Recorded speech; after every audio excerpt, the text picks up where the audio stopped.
Hey folks, it's Dragon Week, and what better time for me to introduce my new series, Steal From Everything, with this video, what Veilguard can tell us about dragons. Now, for those of you that don't know what Dragon Week is, which I'm assuming a bunch of you watching this do, Dragon Week is a week-long event of YouTubers, maybe your favorite ones, maybe some new favorite ones, hopefully myself, tell you all about dragons, interesting things you can do with them in your games, history behind them, you name it, somebody's doing it. And this is hosted by the wonderful Ginny D and Pointy Hat.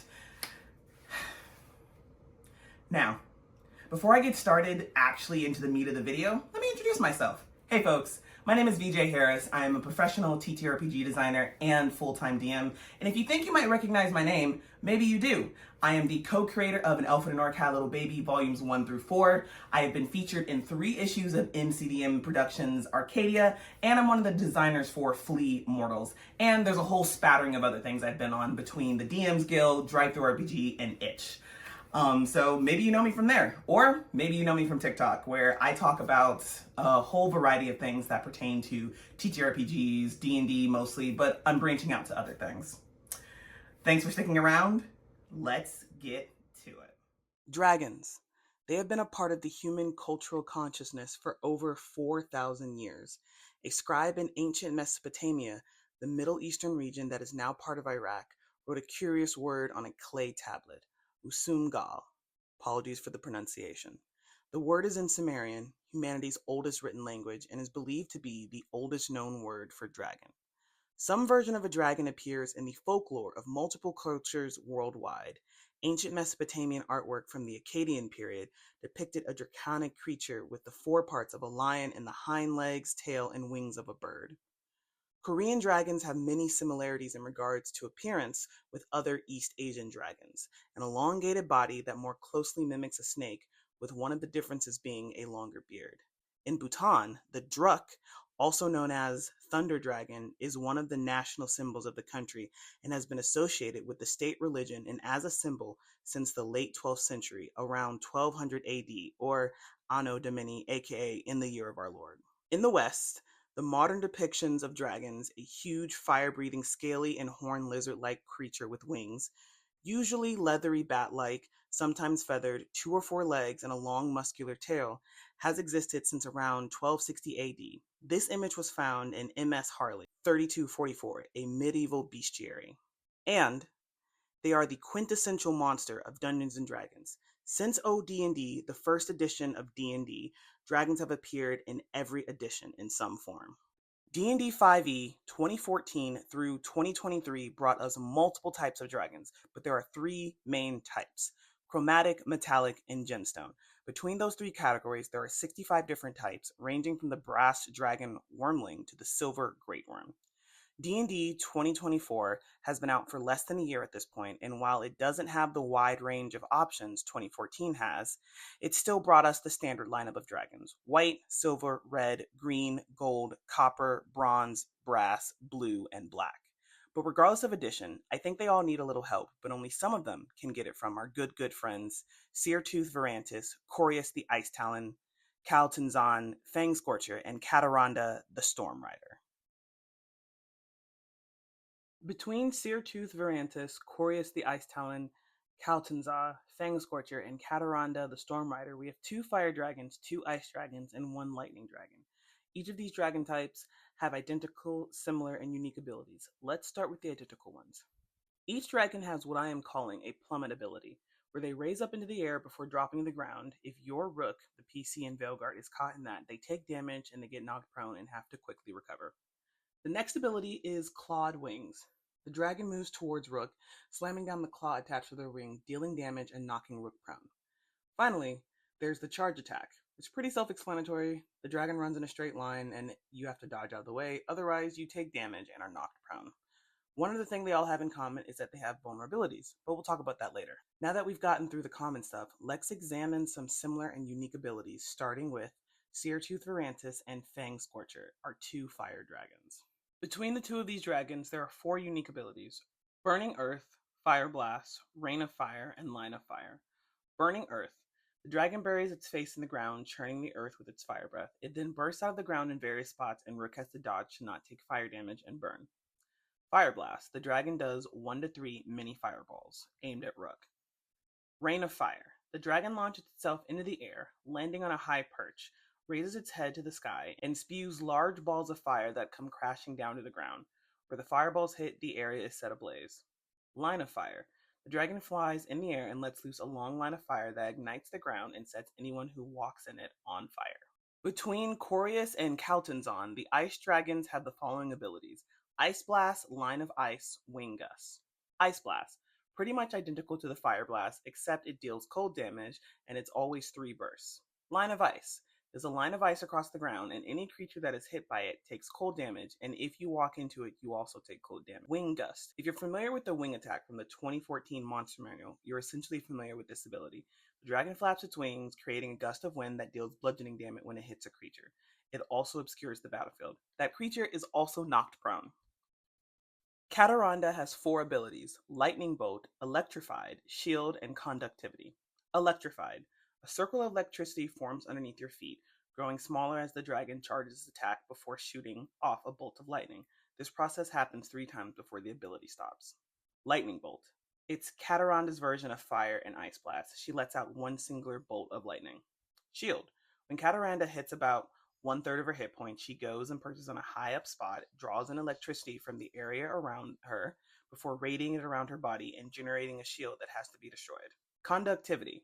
This happens simultaneously with the shield ability. The dragon electrifies the ground beneath it. If you step on it, you get electrocuted. Now let's implement this onto our 2014 and 2024 dragons. This section is going to talk about how these abilities generally work. It's not going to have specific DCs or specific damage amounts because they are different for each dragon due to their CR. In the description, you can find the link. Let's start with general abilities. Plummet. The dragon flies up to its movement speed in the air before plummeting to the ground. Each creature within a specific radius must make a dexterity saving throw. On a failed save, the target takes damage for every 10 feet the dragon plummeted and is knocked prone. The area where the dragon plummeted is considered difficult terrain. Young, adult, and ancient dragons get this. Clawed Wing. When the dragon walks within a 10-foot radius of a creature, the dragon can make 1 clawed wing attack. Young, adult, and ancient dragons get this. Charge. When the dragon runs 20 plus feet in a straight line, each creature within 5 feet must make a dexterity saving throw. On a failed save, the target takes damage and must make a constitution saving throw or be dazed until the end of its next turn. Dazed. A dazed creature can only do one of the following things on its turn: use an action or use a bonus action. Lesser Restoration and Greater Restoration can remove the condition. Flee Mortal's condition. Young, adult, and ancient dragons get this. Limited Breath Weapon. Instead of being a recharge, a dragon's breath weapon is going to be a finite per day use because we're giving them additional abilities in an attempt to balance the monster. However, if you want to keep the breath weapon rechargeable, that's fine. All dragon types, Wormling, Young, Adult, and Ancient, get this. Now, let's talk about the abilities unique to the dragons, starting with the ones that deal cold damage. Ice Blast. Recharge 3 to 6. Dexterity saving throw. 1 creature. Failure. They take damage. Success. Half damage. Save by 5 or higher. No damage. I know that save by 5 or higher isn't a thing, but I think it best exemplifies what was happening in the game. All types of white and silver dragons, Wormling, Young, Adult, and Ancient, get this ability. Line of Frost. Recharge 5 to 6. Dexterity saving throw. Each creature within a line. Failure.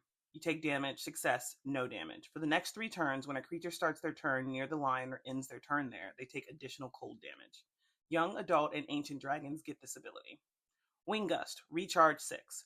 The dragon beats its wings until the start of its next turn. Each creature within range must make a dexterity saving throw or take bludgeoning damage and be knocked prone.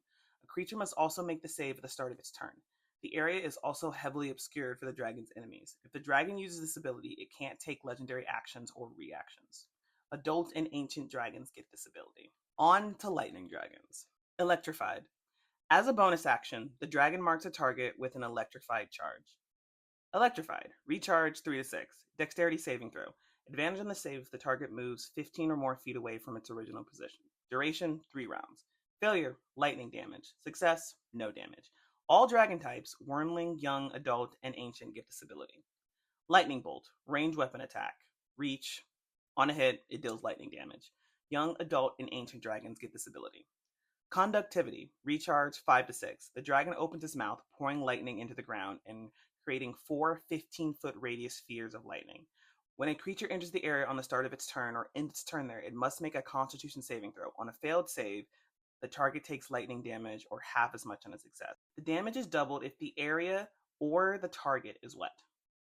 Adult and ancient dragons get this ability. Electric Shield, 1 per day. Lightning seeps out of the dragon's skin and radiates along the body. When the dragon is at half its hit points, the shield appears. The shield has hit points and must be destroyed before damage can be applied to the dragon's actual hit points. Ancient dragons get this ability. And last but not least, Fire Dragon. Fire Blast, Recharge, 3 to 6, Dexterity saving throw, 1 creature. Failure, fire damage. Success, half damage. Save by 5 or higher, no damage. All dragon types, Wormling, Young, Adult, and Ancient get this ability. Burning Earth, Recharge, 4 to 6, Dexterity saving throw, 5 10-foot radius. Failure, fire damage. Success, no damage. Young, Adult, and Ancient dragons get this ability. Line of Fire, Recharge, 4 to 6, Dexterity saving throw. Line, failure, fire damage and ignited fire damage per turn. Succeed, half damage. Adult and Ancient dragons get this ability. Rain of Fire, Recharge 6, Dexterity saving throw, 10 10-foot radius. Failure, fire damage. Success, no damage. The area is on fire for 2 rounds. Fire damage for every 5 feet moved within the area. Ancient dragons get this ability. Okay, one last thing before we leave. Vulnerabilities. Now, when I say that, I don't just mean making fire dragons vulnerable to cold or lightning dragons vulnerable to necrotic or cold dragons vulnerable to fire. I also mean vulnerable areas of the body. There are 2 instances of vulnerability of the body when fighting these dragons. The first is when various body parts, legs, head, tail are highlighted, and if you target them, you do additional damage. Then there's when the dragon is essentially paralyzed on the ground. If you're going to implement the body vulnerabilities to the dragons, here's how I would do it. First, if a character or characters research a dragon ahead of time, there can be a DC. You can base on the DC for the various abilities they have to meet, and when they do, they learn what parts of the body are vulnerable. You can keep it all the same for all dragons or change it up for each dragon. After 2 rounds of fighting, the character can also make investigation or perception checks to know one of the vulnerable parts. As far as how they deal the damage, we're going to take a page out of Sharpshooter and Great Weapon Master. -5 to hit, and if they still hit, they add an additional die of damage, as not to step on the feet of the 2 previous feats. If that doesn't feel enough to keep Sharpshooter and Great Weapon Master separate, you can give them a bonus to the roll or bonus damage.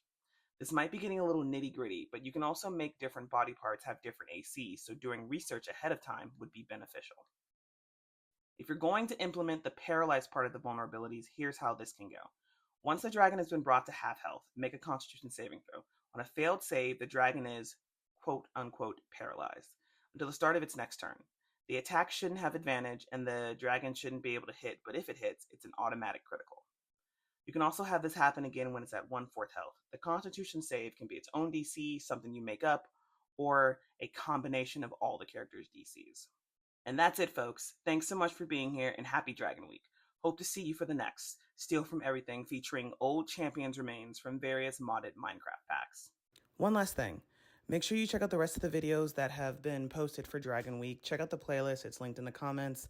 And now, it's peace out.